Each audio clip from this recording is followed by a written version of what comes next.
Hola, soy Esther Trigo, actualmente soy profesora del Departamento de Didáctica de la Lengua y la Literatura de la Universidad de Cádiz, pero durante varios años he compaginado esta actividad en la universidad con la actividad en la escuela. Empecé siendo maestra en la Comunidad de Madrid, luego durante 14 años he sido profesora en educación secundaria obligatoria, en lengua y literatura, pero durante los últimos 4 años como profesora de secundaria también me desplacé al Centro de Formación Permanente del Profesorado, al CEP de Cádiz, y empecé a trabajar en formación permanente. Sin embargo, esta actividad en la escuela también ha estado ligada con la actividad en la formación inicial, o sea que he ido al doble plano. ¿Por qué? Pues porque desde 2008 yo era profesora asociada en la Universidad de Cádiz y trabajaba fundamentalmente en los grados de magisterio, al principio las diplomaturas, luego en los grados de magisterio y en el máster de profesorado de secundaria. Desde 2017 empecé a trabajar únicamente en la Universidad de Cádiz y esto me ha dado la oportunidad de empezar a colaborar con asociaciones como la Asociación Española de Comprensión Lectora, entrar en proyectos de formación como el proyecto del Ministerio, formar lectores en la sociedad digital desde el libro de no ficción y ser integrante del grupo de investigación e innovación en didáctica de la lengua y la literatura.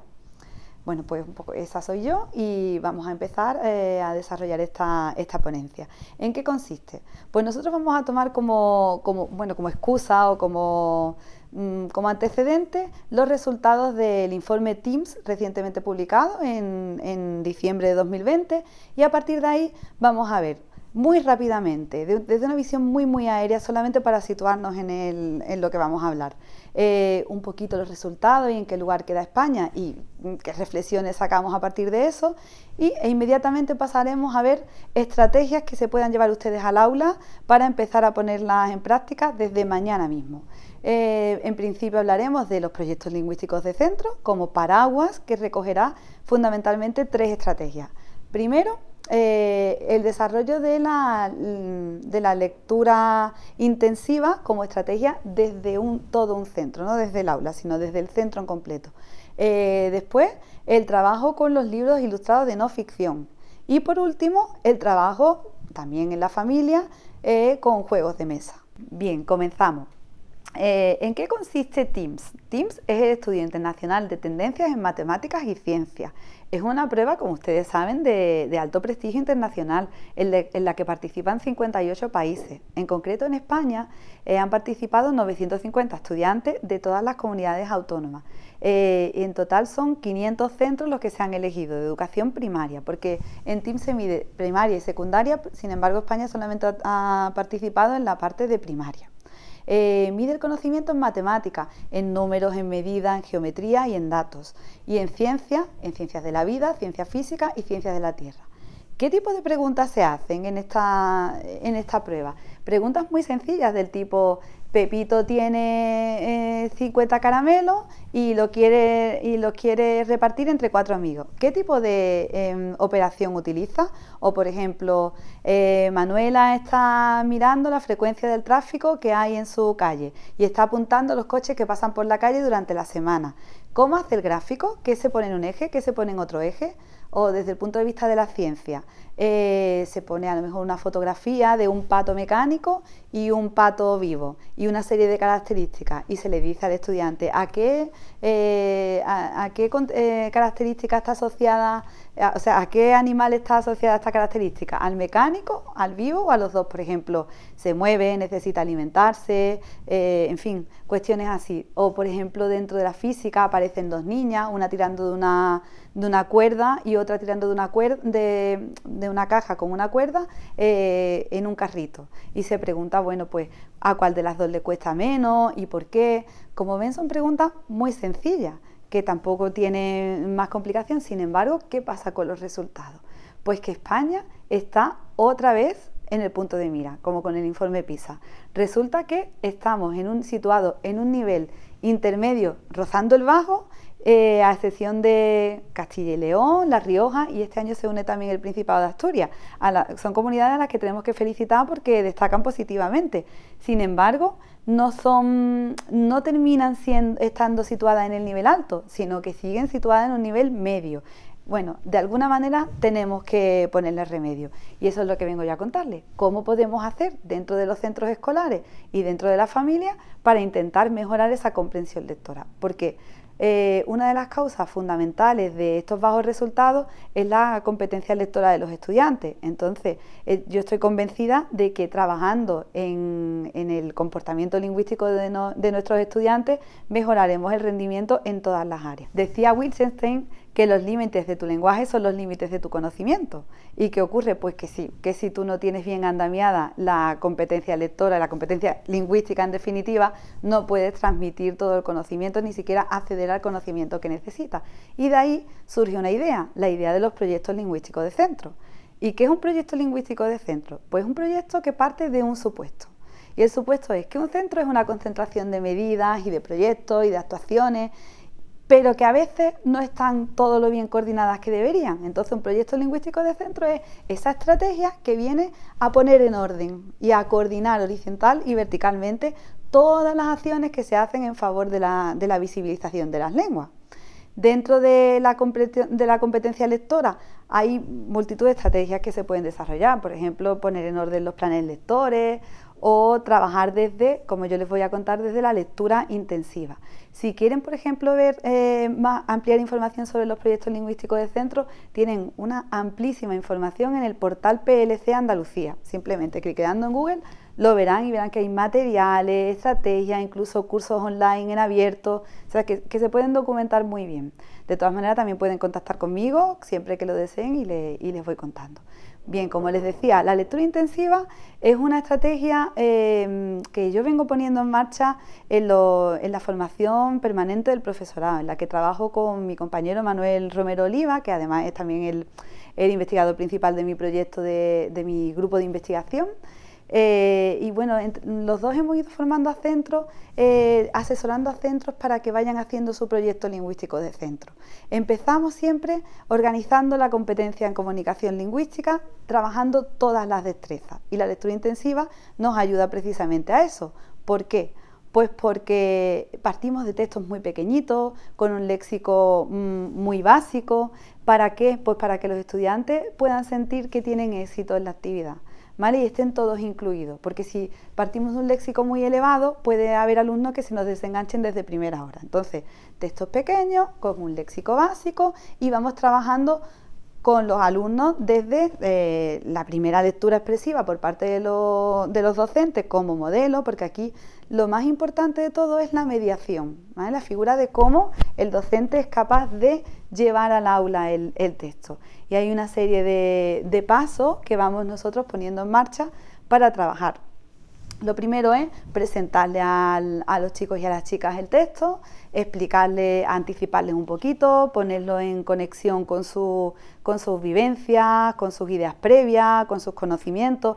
Aquí son muy importantes las áreas no lingüísticas porque muchas veces tienen que poner en marcha algo que han estudiado en ciencias naturales, en matemáticas, en educación física, para poderlo trabajar. Y luego se les pide una práctica letrada. Lo primero es la lectura por parte del docente, después es averiguar un poco el título, que los alumnos hagan hipótesis sobre el título, sobre la funcionalidad del propio texto. Luego es aclarar los problemas de codificación que haya, ese léxico que es complicado. ¿Cómo lo solucionamos? Pues vamos siguiendo como una serie de pasos. Primero es poner la palabra en contexto comunicativo. Si no la sacan, pues partir de la etimología de la palabra. Si no la sacan, pedir ayuda a otro compañero. Si aún así no la sacan, entonces poner en juego el diccionario y aclarar esa palabra que no se conoce. Y además decimos que siempre busquen el diccionario no el chico que tiene la duda o las chicas, sino otra persona, para no ponerlo en evidencia. Y por último ya ponerlo en contexto.